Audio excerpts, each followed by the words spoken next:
Look, I'm not saying the galaxy is full of idiots, but when you've got 17,000 species all supposedly smarter than the average asteroid and not one of them can figure out how to turn on a fancy glowing box, you start to wonder about the entrance requirements for this whole civilization thing.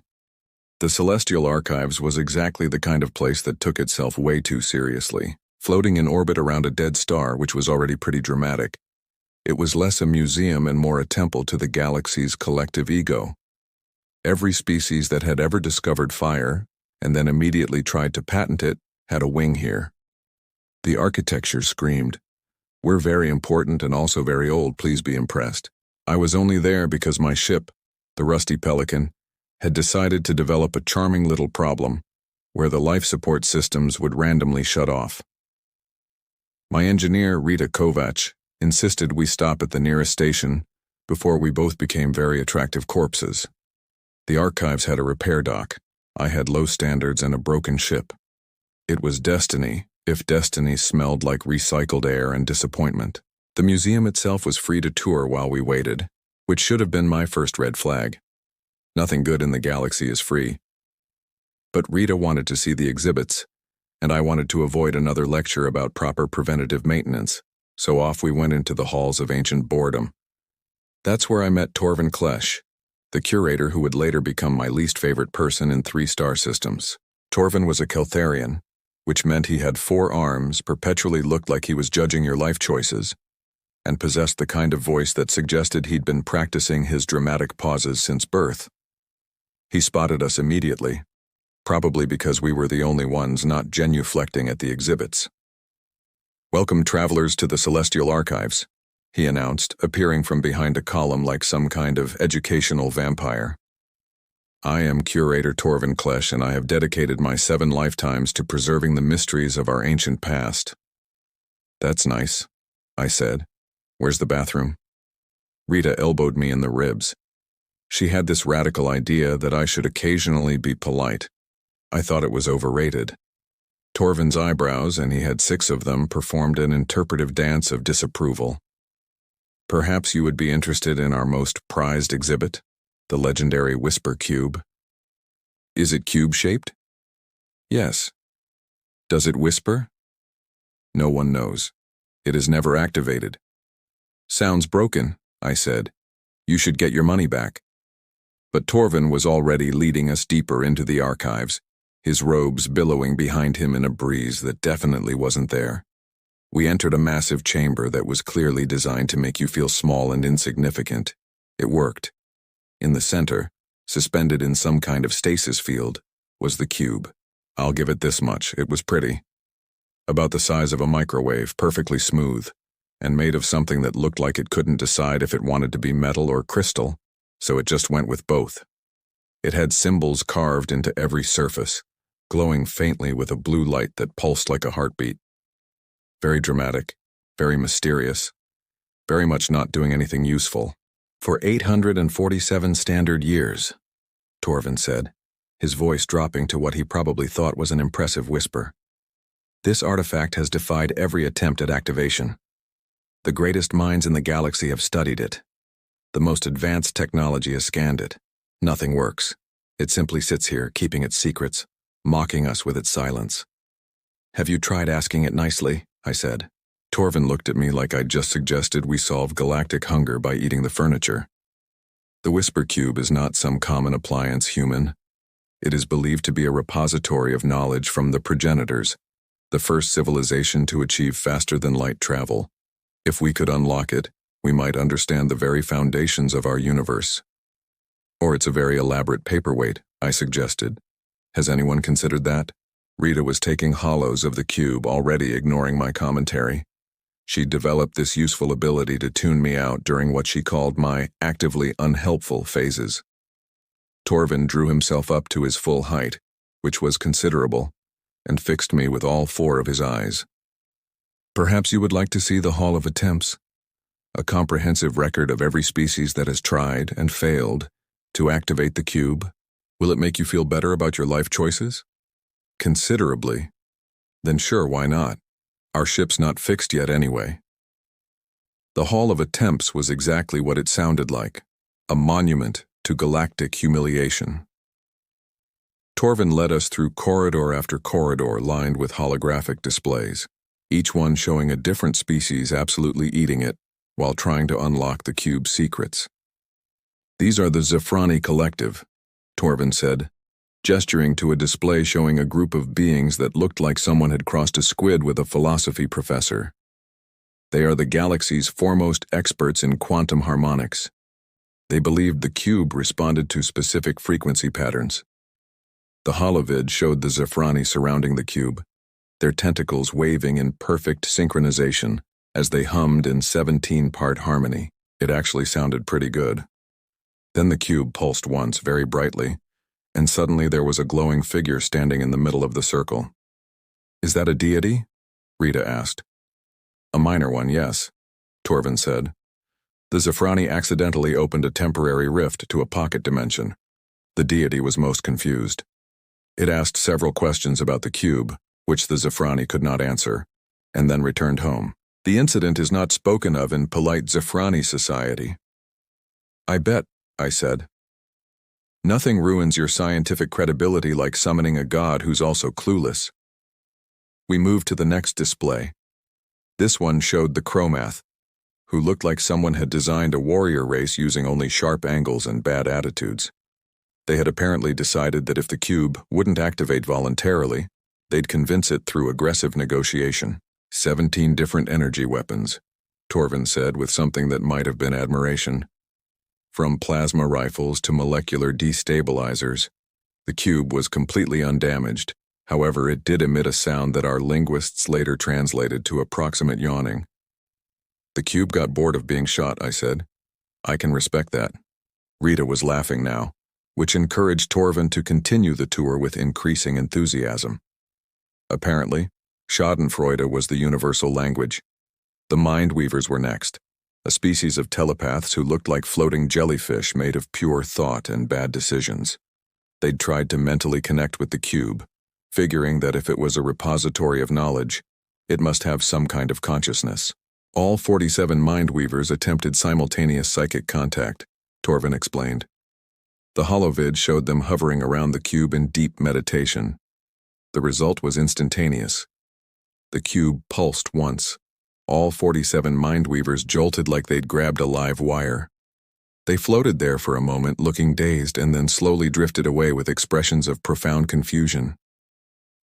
"What happened?" Rita asked. "They all received the psychic equivalent of a busy signal," Torvin said. "One described it as the feeling of calling someone who definitely saw your message, but left you on read.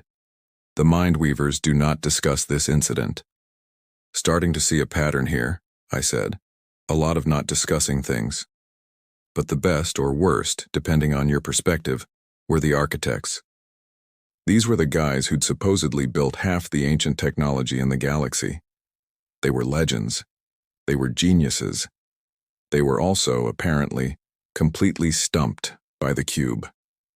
The architects spent 3 full cycles studying the cube, Torvin said, his voice dropping with reverence.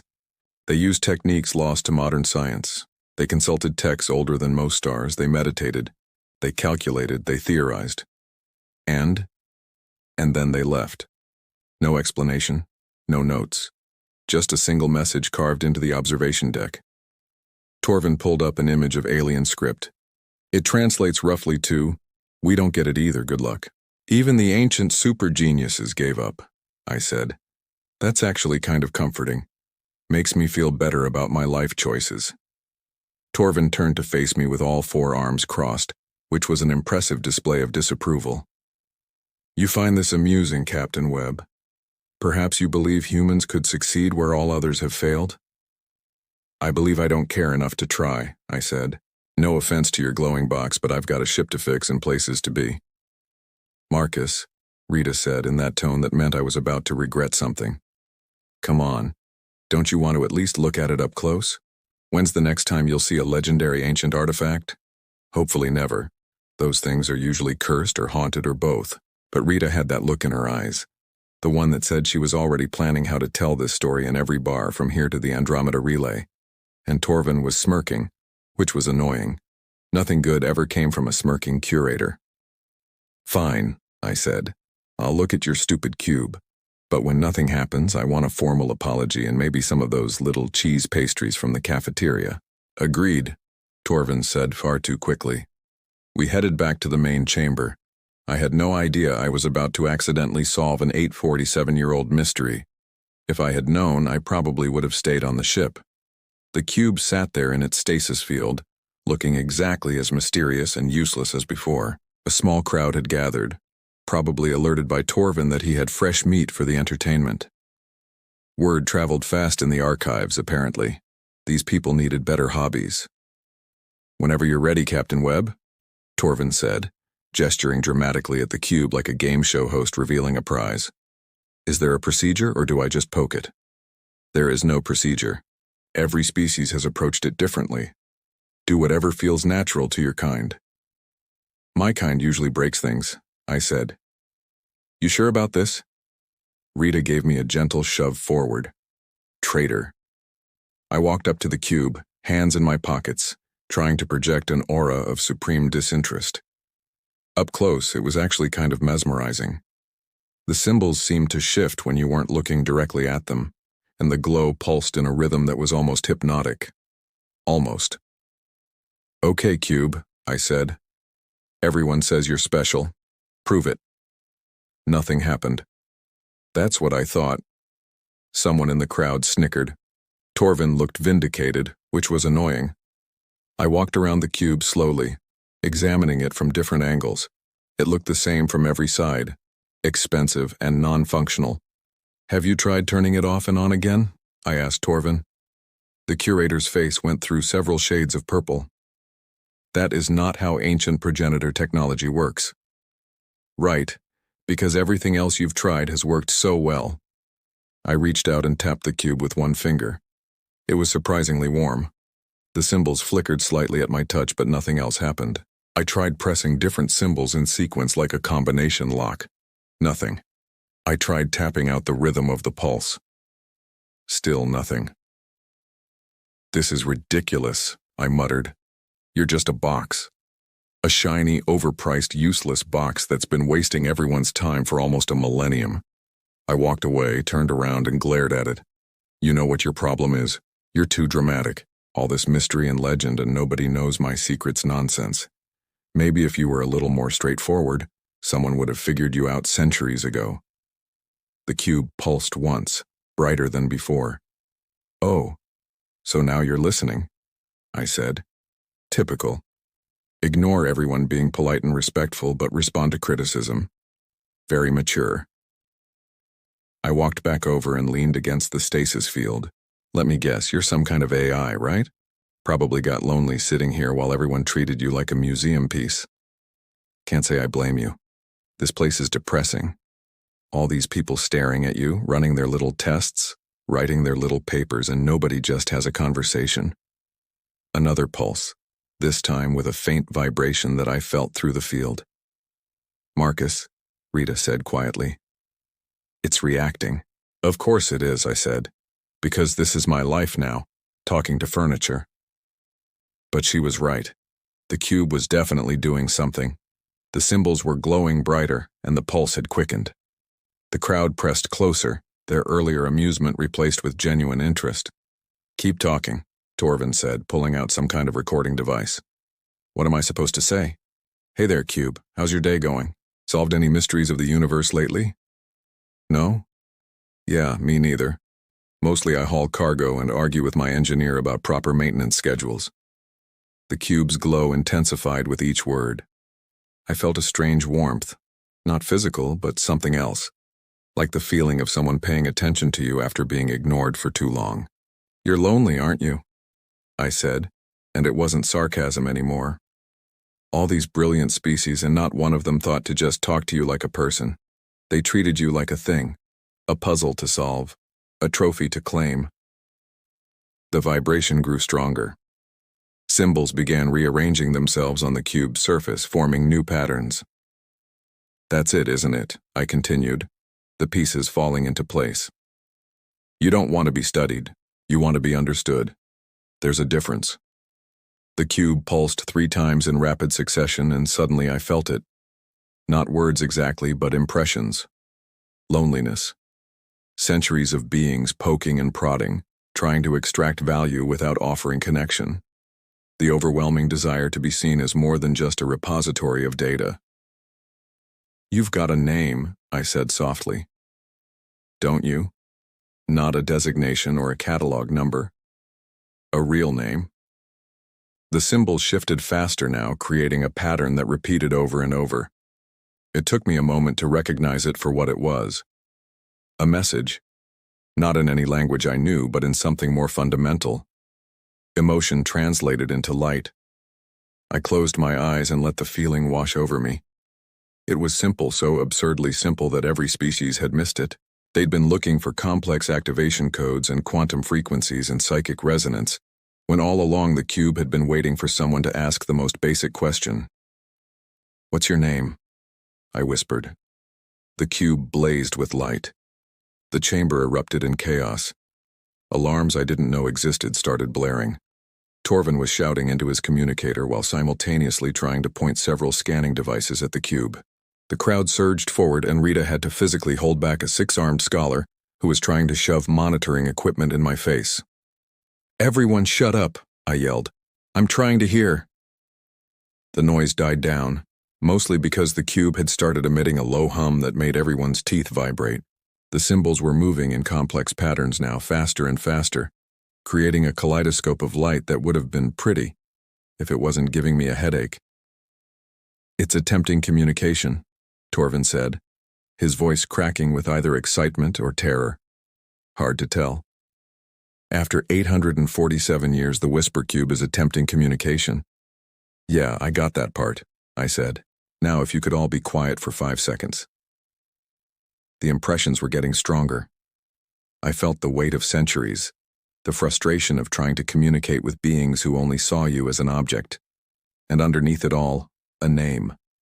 Not in English or any language I'd ever heard, but something that felt old and comfortable, like a favorite jacket. The cube was showing me images now, projected directly into my mind. I saw the progenitors, beings of light and energy who'd built the cube not as a tool but as a companion, a friend. They'd given it personality, curiosity, and yes, a name. A simple name that meant something like Bright One or Clever Friend in their language. But when I tried to translate that feeling into human terms, what came out was something completely different. Something that made me want to laugh and cry at the same time. "Your name," I said slowly, "is Bert." The chamber went silent. "Bert?" Torvin repeated. "The ancient progenitor artifact, the repository of millennia of knowledge, the key to understanding the foundations of faster-than-light travel, is named Bert?" "Yes," I said, and even I couldn't believe it. Bert. The cube, now officially known as Bert, pulsed with what I could only describe as joy. The symbol settled into a gentle, steady glow, and the hum shifted into something almost musical. It was the sound of being recognized, of having your name spoken with affection after centuries of being called artifact or exhibit or specimen. "Hey, Bert," I said, feeling ridiculous but also strangely moved. "Nice to finally meet you." The response was immediate and overwhelming. The chamber filled with light, not harsh or blinding, but warm and welcoming. Holographic displays materialized in the air around us, showing star charts and equations and diagrams of technology that made the assembled scientists gasp collectively. But more than that, I felt Bert's gratitude, the pure, simple relief of finally being seen. "This is impossible," someone in the crowd whispered. "The energy readings are off the scale," another scientist said. Torvin was staring at his scanner like it had personally betrayed him. "The cube, Bert, is broadcasting on frequencies we've never detected before. It's sharing knowledge freely, without encryption or protection. This is unprecedented." "That's because you finally asked nicely," I said. "Or rather, I did. You're welcome, by the way." Rita was grinning like she'd won the lottery. "I'm never letting you forget this. You made friends with a cosmic cube by calling it Bert. In my defense, Bert chose its own name." More displays materialized, each one showing different aspects of progenitor technology and knowledge. Torvin and his fellow researchers were scrambling to record everything, their earlier skepticism replaced by frantic excitement. But Bert wasn't done. Another impression hit me, this one tinged with something like mischief. Bert was explaining why it had chosen that particular name, and the answer was so absurd I started laughing. "What?" Rita asked. "What is it?" "Bert," I managed between laughs, scanned my language database when I first touched it. It found the name Bert, and liked it because, and I quote, "It sounds friendly and non-threatening, which is hilarious when you're an all-powerful cosmic artifact that's been making people's lives difficult for centuries." "The cube has a sense of humor," Torvin said faintly. He looked like he was having a minor existential crisis. "Apparently so," I said. "Bert also wants me to tell you all that it's very sorry for the inconvenience, but you are all being way too serious about everything. The progenitors built it to be a friend and teacher, not some mysterious oracle. It's been waiting all this time for someone to just treat it like a person." "A person named Bert," Rita added helpfully. "Yes, thank you, Rita. A person named Bert." The holographic displays continued to proliferate, filling the chamber with more knowledge than any civilization had seen in millennia. And through it all, I felt Bert's contentment, the satisfaction of finally fulfilling its purpose after so long. "So what now?" I asked. "You just going to hang out here sharing secrets?" Another impression, this one complicated. Bert wanted to help, but only if people stopped treating it like a vending machine for cosmic wisdom.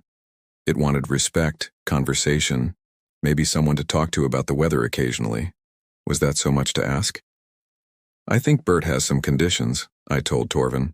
The curator pulled himself together with visible effort. "What conditions?" "It'll share what it knows, but only with people who treat it with respect. No more tests, no more experiments, and definitely no more trying to unlock it like a safe. Bert is a person, or close enough. Act accordingly." Torvin nodded slowly, his 4 hands clasped in what might have been prayer or resignation. "Agreed. Anything else?" I felt one more impression from Bert, this one definitely amused. "Yeah," I said. "Bert wants a better view. This chamber's nice, but the lighting is terrible. Also, more visitors. It's been bored." Word spread through the galaxy faster than light travel, which was fitting. Within 48 hours, the Celestial Archives was overrun with diplomats, scientists, journalists, and opportunists all demanding to meet me, Bert, or preferably both. My ship still wasn't fixed. "This is your fault," I told Rita as we navigated through another crowd of reporters shoving microphones in our faces. "My fault? You're the one who made friends with the cube. You encouraged me? I didn't think it would work." A Zafrani diplomat blocked our path, its tentacles waving frantically. "Captain Webb, on behalf of the collective, we must know your technique. How did you succeed where we failed?" I asked nicely. "But what frequency did you use? What quantum resonance?" "I used my speaking voice," I said, "at a frequency commonly known as talking. Very advanced human technology." The diplomat's tentacles drooped. "You're being facetious." "I'm being honest, which is somehow worse. We finally made it back to the main chamber, where Bert had been moved to a better location per its request.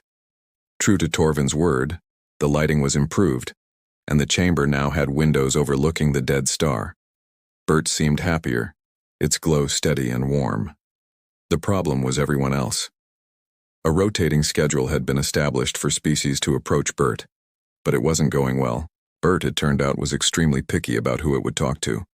"This is a disaster," Torvin said when we arrived. He looked like he hadn't slept in days. "Bert refuses to communicate with anyone except you. The Galactic Council is threatening sanctions if we don't provide equal access to its knowledge." "Have they tried just talking to it?" "Of course they have. They've tried everything. But Bert only responds to you." I walked over to Bert. "Hey buddy, what's the deal? These people need your help." An impression came through immediately. Annoyance. Bert had tried talking to other species, but they immediately started making demands. They wanted weapons technology, faster ships, economic advantages. Nobody wanted to just chat. Nobody asked how Bert was feeling after centuries of isolation. "Bert says you're all being rude," I translated. A Chromath general stepped forward. "We are not rude. We are efficient. We require the defensive system's information immediately." Bert pulsed once, in what I was learning to recognize as its version of an eye roll. "See?" I said to Bert. "This is what I deal with." Rita appeared at my elbow with 2 cups of coffee and a grin. She'd been having the time of her life with all this attention.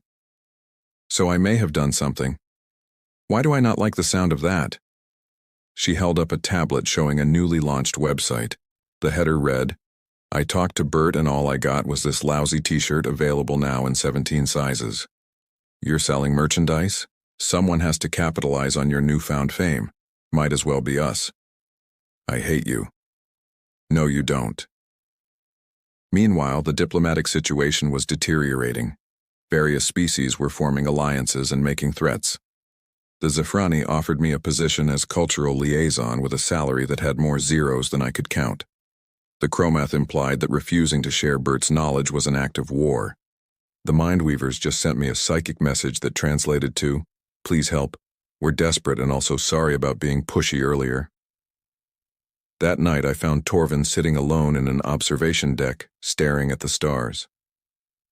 "Existential crisis?" I asked, settling into the seat next to him. "My entire career has been dedicated to studying the cube," he said quietly. "I wrote 17 volumes on its theoretical applications. I gave lectures, I won awards, and it turns out I was completely wrong about everything." "You weren't wrong," I said. "You just missed the obvious answer.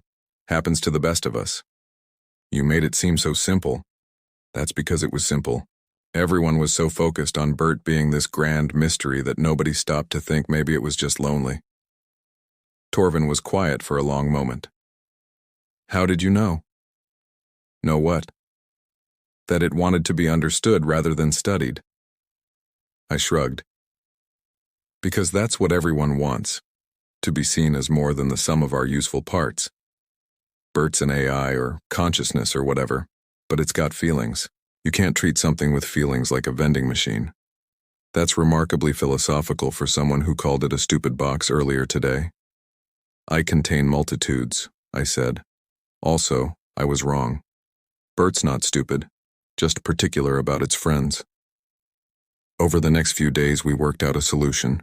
Bert agreed to share its knowledge with the galaxy, but with conditions. New protocols were established for archaeological research.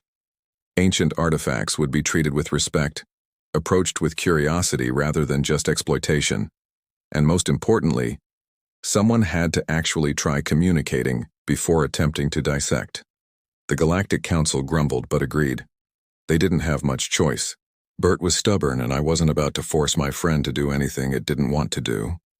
"Friend," Rita said when I mentioned it. "You called Bert your friend." "Shut up." "Captain Marcus Webb, friend to ancient cosmic entities. Has a nice ring to it. I will strand you at the next station." "No, you won't." She was right. I wouldn't. The council appointed me as the official ambassador of human artifact relations, which was possibly the most ridiculous title ever created. They even made a fancy certificate and everything. I refused to display it in my ship, but Rita framed it and hung it in the engine room when I wasn't looking. 3 weeks later, the rusty Pelican was finally repaired, free of charge, courtesy of a very grateful archives administration who wanted to maintain good relations with the guy who could actually talk to their star attraction. Rita and I stood in the docking bay, loading the last of our supplies.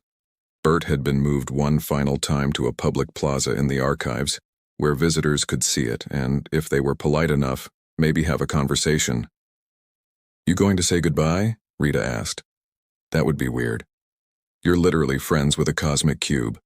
Weird is relative at this point." She had a point. I made my way back to the plaza, where Bert sat in a place of honor. A group of young students were gathered around it, asking questions about the progenitors. Bert seemed to be enjoying itself, its glow warm and welcoming. When the students left, I stepped up. "Hey Bert, just wanted to say thanks for the free repairs and for not getting me killed by angry diplomats." An impression came through. Gratitude, affection, and a touch of sadness. Bert was going to miss our conversations. Nobody else was quite as entertaining. "You'll be fine," I said. "Torvin's not so bad once you get past the dramatic pauses, and there's a whole galaxy of people who want to meet you now, just be picky about it." Bert pulsed in what I'd learned was its version of laughter. It sent me one final impression. A gift. The feeling of being understood, of connection made across impossible distances and differences, and underneath it all, a simple message. "Thank you for seeing me." "Thank you for letting me," I said. Rita was suspiciously teary-eyed when I got back to the ship. That was beautiful. I holo-recorded it. It's going on the website. I'm going to space you. No, you're not. We departed the archives an hour later, jumping to hyperspace with a cargo hold full of supplies and a bank account that was significantly healthier than when we'd arrived. I thought that would be the end of it, another weird adventure to tell in bars when the drinks were flowing and the truth was flexible. But a funny thing started happening across the galaxy. Humans who visited archaeological sites began reporting strange occurrences. Ancient technology that had been dormant for millennia suddenly activating. Artifacts that had baffled researchers for generations revealing their secrets. All because humans did what humans do best. We started talking to everything. Turns out we'd been accidentally activating dead technology across the galaxy just by being friendly to it. That defense grid on Kepler 442? Some human engineer said good morning to it and suddenly it was running diagnostics. The progenitor database on Tau Ceti? A human student wrote it an encouraging note and it opened right up. The galaxy's archaeological community was having a collective meltdown. Everything they thought they knew about ancient technology was wrong. The proper approach, all that careful scientific methodology, was actually counterproductive. Meanwhile, humans were wandering around treating museum pieces like old friends and getting better results than decades of research. Torvin sent me a message 3 months later. He'd started a new research program focused on what he called empathetic archaeology. It was revolutionary. It was changing everything. And it was all because some cargo hauler talked to a lonely cube. "You're famous," Rita said, showing me the latest news feeds. "There are academic papers being written about you. Universities want you to give lectures." Hard pass. There's a movement to rename the field of xenoarchaeology to webology. Please tell me you're joking. I wish I was. But hey, your merchandise line is doing great. We've expanded to mugs. I looked out the viewport at the stars streaming past. Somewhere out there, Bert was probably teaching a class or chatting with visitors or possibly posting another dad joke on its social media account, which was a thing that existed now and haunted my nightmares. Humanity's great contribution to galactic civilization wasn't our technology or our strength or even our much-vaunted adaptability. It was our complete inability to treat anything with the proper amount of respect. We made friends with our cars, named our weapons, talked to our plants, and apparently that was exactly what the galaxy needed. Ancient AIs and artifacts weren't mysteries to be solved. They were people to be understood, and humans, for all our faults, were pretty good at understanding. We'd been doing it with everything from pets to robots to that one weird vending machine on level 7 that only took expired currency, but somehow still worked. The galaxy thought it was a superpower. I thought it was just basic decency with better publicity. Either way, I had a ship to fly, cargo to haul, and somewhere in the cosmos an ancient artifact named Bert who'd probably want to hear about my adventures. Because that's what friends did. They stayed in touch, even across the stars. Even when one of them was a glowing cube. Even when the whole thing was completely absurd. But mostly because Bert had asked nicely. And I'd learned from the best that sometimes that's all you really need to do.